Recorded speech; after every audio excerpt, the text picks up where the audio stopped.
ঈশ্বর আমাদের পরিবর্তনের সুযোগ দেন, কিন্তু যদি আমরা পথ না বদলাই তবে নিজেদের পরিণতির জন্য আমরা নিজেরাই দায়ী হব।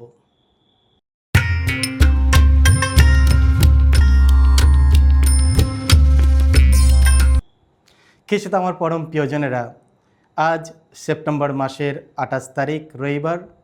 আর এই রবিবাসীয় দিনে ডেলি মান্না ঈশ্বরের বাণী প্রতিদিন আমাদের সকলকে স্বাগতম জানাচ্ছে। প্রত্যেক খ্রিস্ট বিশ্বাসীর তার গরিব, অভাবী আর অসহায় ভাই বোনদের প্রতি বিশেষ দায়িত্ব রয়েছে। সে কথা আজকের ঈশ্বরের বাণীতে আমাদের কাছে তুলে ধরা হয়েছে। আমরা যদি সত্যি একে অপরকে ভালোবাসি তাহলে আমরা কখনো স্বার্থপর হয়ে থাকতে পারবো না।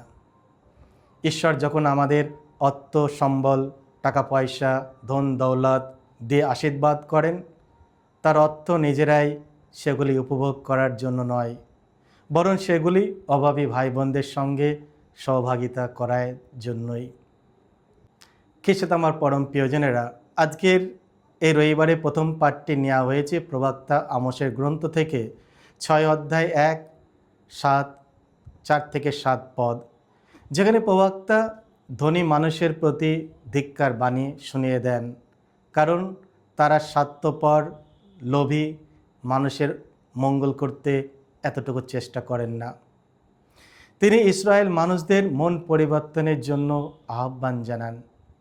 তিনি তাদের স্মরণ করে দেন যে ঈশ্বর সর্বদা দিন দুঃখীর মানুষের পাশে থাকেন, তাদের কাছে সাহায্যের হাত বাড়িয়ে দেন, যাতে তারা ন্যায্য বিচার লাভ করে তাদের দুঃখ ও দুর্দশার জন্য যোগ্য পুরস্কার পায়।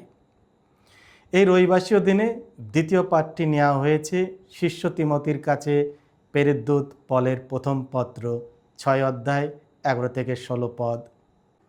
খ্রিস্ট আমার পরম প্রিয়জনেরা, আজকের মঙ্গল সমাচারে ধনী ব্যক্তি ও লাজারুসের উপমা কাহিনীর দুটি দৃশ্য উপস্থাপনা করা হয়। শুরুতে প্রথম দৃশ্যটি তুলে ধরা হয়েছে ব্যয়বহুল পোশাকে ধনী ব্যক্তির বিলাসবহুল জীবন, যে সে প্রতিদিন ঘটা করে ভোজের আয়োজন করে আমোদ প্রমোদ করত। অন্যদিকে দরিদ্র মানুষের দুর্বিষহ জীবনের বিপরীতে ধনী ব্যক্তির সদর দরজার পাশে রাস্তায় বাস করা অসুস্থ ভিক্ষুক লাজারুস, যে ধনী ব্যক্তির খাবার টেবিলের থেকে কিছু ফেলে দেওয়ার টুকরো জন্য রাস্তায় কুকুরের সাথে প্রতিদ্বন্দ্বিতা করতে হতো। লাজারুস নামের অর্থ হলো ঈশ্বর আমাদের সহায়। দুর্ভাগ্য ও কষ্টের জীবন সত্ত্বেও লাজারুস সবসময় ভগবানের প্রতি বিশ্বাস, আস্থা রেখেছিল। আজকের মঙ্গল সমাচারের দ্বিতীয় দৃশ্যের পরিস্থিতি সম্পূর্ণ উল্টো। লাজারুস তার দারিদ্রতা এবং কষ্টের মধ্যে ঈশ্বরের প্রতি তার বিশ্বস্ততার পুরস্কার হিসাবে স্বর্গীয় সুখ উপভোগ করছে। অন্যদিকে ধনী ব্যক্তি দরিদ্রের প্রতি করুণা দেখানোর দায়িত্ব পালন না করায় শাস্তি হিসাবে নরকের নির্মম যন্ত্রণার মধ্যে নিক্ষিপ্ত হয়েছে। ধনী ব্যক্তি কিছু খারাপ কাজ করেনি, কারোর সঙ্গে ঝগড়া, অশান্তি, চুরি ডাকাতি করেনি, লাজারুসকে তাড়িয়ে দেননি, বকাঝকাও করেনি। তিনি তার প্রতি নিষ্ঠুর ছিলেন না, টেবিলের নিচে পড়ে থাকা রুটির টুকরো খেতেও বারণ করেননি। তাহলে তার কি পাপ, কি অপরাধ ছিল যার জন্য তাকে নরকে নিক্ষেপ করা হয়? কয়েক সময় আমাদের প্রশ্ন জাগে, নিরপরাধ শাস্তি কেন পায়? ধনী ব্যক্তিকে কেন শাস্তি দেওয়া হলো? উত্তরটি হলো, কারণ তিনি তার চারিপাশের দুঃখের প্রতি প্রতিক্রিয়াহীনতার পাপ অব্যাহত রেখেছেন। ধনী ব্যক্তি পাপ ছিল তিনি লাজারুসকে একজন মানুষ এবং একজন ভাই হিসাবে লক্ষ্য করেননি। ধনী লোকটি কোনো অন্যায় করেনি, কিন্তু সে ভালো কিছু করেনি। তিনি বিস্মিত ছিলেন। তিনি লাজারুসকে চিনতে পারেনি যে ঠিক তার দরজার বাইরে সে আছে, অনাহারে ও অসহায় জীবন কাটাচ্ছে। ক্যাথলিক ধর্মশিক্ষা আমাদের শেখায় যা করা উচিত তা না করা হলো সিন অফ ওমিশন, অন্যদিকে যা নিষিদ্ধ তা করা সিন অফ কমিশন। এখন এই সিন অফ ওমিশন যেটা ইংরাজিতে বলা হয়, তার মানে কি? যে আমার কিছু করা দরকার আমি করছি না, আমি মানুষকে সাহায্য করা দরকার আমি সাহায্যের হাত বাড়িয়ে দিচ্ছি না, কারোর প্রতি সহানুভূতি দেখানো দরকার আমি সেটা করছি না, আর সেইটা হলো সিন অফ ওমিশন। আর এই ধনী ব্যক্তিটা এই পাপে সে নির্মজ্জিত ছিল। সে দয়া দেখাতে ভুলে গিয়েছিল, সে লাজারুসকে সাহায্য করতে ভুলে গিয়েছিল, আর এইটাই হলো তার মারাত্মক পাপ। আর এই পাপেই তাকে নরকে নিক্ষেপ করা হলো। খ্রিস্ট আমার পরম প্রিয়জনেরা, আজকের পাঠ আমাদের কয়েকটি জিনিস শিক্ষা দেয়। প্রথমত, মানুষ হও। আজকের মঙ্গল সমাচারে বলে কুকুর এসে তার ঘা চেটে দিল, অথচ ধনী লোকটি গরিব লাজারুসের দিকে একবারও তাকায়নি। মনে হয় পশুটি মানুষটির চেয়ে বেশি দয়ালু ছিল। যদি ঈশ্বর আমাদের প্রচুর ধন সম্পদ দিয়ে থাকেন, তবে আমাদের উচিত যা অভাবগ্রস্ত, যারা অনাহারে দিন কাটাচ্ছে তাদের সঙ্গে কিছু ভাগ করে নেওয়া। শুধু ধনী হওয়াই যথেষ্ট নয়, অন্যদের জীবনকেও সমৃদ্ধ আমাদের দায়িত্বের মধ্যে পড়ে।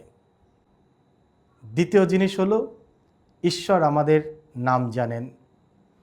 গরিব লোকটির নাম লাজারুস, অথচ ধনী লোকটির নাম উল্লেখ করা হয়নি। নাম থাকলে তা স্মরণ করা হয়, নামহীন জিনিস সহজে ভুলে যাওয়া হয়। গরিবরা ঈশ্বরের কাছে স্মরণীয় হবে, কিন্তু যে ধনী লোকেরা অভাবীদের দিকে হাত বাড়ায় না, তারা তাদের নাম পরিচয়হীন হয়ে বিস্মিত হবে।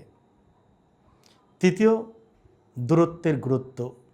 মৃত্যুর পরেও কাহিনীতে আমরা দেখি যে আব্রাহাম ধনী লোকটিকে বলেন, স্বর্গ আর নরকের মধ্যে এক বিশাল দূরত্ব রয়েছে। আমরা পৃথিবীতে প্রতিবেশীর সঙ্গে যে দূরত্ব সৃষ্টি করি, সেটাই আমাদের স্বর্গ থেকে দূরে রাখার খ্যাত তৈরি করে। চতুর্থ, নরক এক দুঃসহ জায়গা। ধনী লোকটির আর্তনাদ, আমি এই আগুনের যন্ত্রণার মধ্যে আছি। নরকের যন্ত্রণা। ঈশ্বর আমাদের সকলকে স্বর্গীয় আনন্দের জন্যই সৃষ্টি করেছেন। আসুন আমরা যেন সেই আনন্দ মিস না করি, বরং সর্বোচ্চ চেষ্টা করি সেইখানে পৌঁছানোর। আমাদের চিরন্তর পরিণতির দায়িত্ব আমাদের নিজেদের, আর তা নির্ভর করে আমরা এখানে এই পৃথিবীতে কেমনভাবে জীবনযাপন করছি তার ওপর। চতুর্থ, ভালো করো, ভালোই পাবে। যে লোকটি পৃথিবীতে থাকাকালীন লাজারুসকে এক গ্লাস জলও দেননি, সেই নরকে গিয়ে লাজারুসের কাছে এক ফোঁটা জল চাইছে নিজের তৃষ্ণা মেটানোর জন্য। আমরা পৃথিবীতে যে ভালো বা মন্দ কাজ করি, মৃত্যুর পরে সেই কাজই আমাদের জন্য ভালো বা মন্দ ফল নিয়ে আসবে। ষষ্ঠ, ঈশ্বরের ন্যায় বিচার। পরিস্থিতি পাল্টে যায়। যে লোক পৃথিবীতে বিলাসিতার জীবনযাপন কাটিয়েছিল, সে নরকে যন্ত্রণায় ভুগছে। আর যে গরিব লাজারুস কষ্ট সহ্য করেছিল, সে এখন স্বর্গসুখ লাভ করছে। আমরা পৃথিবীতে কেমন জীবন কাটাই তার উপরই নির্ভর করে আমাদের ঈশ্বরীয় পুরস্কার অথবা শাস্তি। শেষে, যদি অনুতাপ করতে হয় এখন করো, পরে অনুশোচনা করে কোনো লাভ হবে না, হয়তো খুব দেরি হয়ে যেতে পারে। পৃথিবীতে থাকাকালীন ধনী লোকটি লাজারুসের প্রতি উদাসীন ছিল, অথচ নরকে গিয়ে নিজের ভুলের জন্য অনুশোচনা করছে। জীবিত অবস্থায় অনুতাপ করা সম্ভব, না মৃত্যুর পরে নয়। ঈশ্বর আমাদের পরিবর্তনের সুযোগ দেন, কিন্তু যদি আমরা পথ না পাল্টাই, তবে নিজেদের পরিণতির জন্য আমরা নিজেরাই দায়ী হব। সুতরাং আর দেরি করা উচিত নয়। যা করবার এখন করো। কাউকে সাহায্য করতে চাইলে এখন করো। কাউকে ভালোবাসতে চাইলে এখন ভালোবাসো। কারো প্রতি দয়া বা করুণা দেখাতে হলে এখন করো, পরে হয়তো ইচ্ছা থাকলেও পারবে না। কিছু আমার পরম প্রিয়জনেরা, আজ প্রভু যিশু আমাদের আহ্বান করে আমরা যেন ঈশ্বরের আশীর্বাদের প্রাপ্ত টাকা পয়সা, ধন সম্পদ নিয়ে দিন দুঃখী ও অভাবগ্রস্তদের দুঃখ মোচন করতে সচেষ্ট হই। আমাদের কাছে যতটুকু আছে তা দিয়ে আমরা একে অপরের পাশে থাকার চেষ্টা করি। আমাদের এই উদার মনোভাব ঈশ্বর আশীর্বাদ করবেন। তিনি সর্বদাই আমাদের পাশে থাকবেন, আমাদের চেষ্টাকে তিনি উৎসাহ দেবেন। এসো আমরা প্রভুর আশীর্বাদ থেকে যেন বঞ্চিত না হই। আমাদের যা কিছু রয়েছে, যা কিছু ঈশ্বর আমাদের দান করেন, আমরা যেন শুধু নিজের স্বার্থের জন্য ভোগ না করি। এসো আমরা একে অপরের সঙ্গে শেয়ার করার চেষ্টা করি। ঈশ্বর আপনাদের সকলকে আশীর্বাদ করুন। সকলকে জয় যিশু।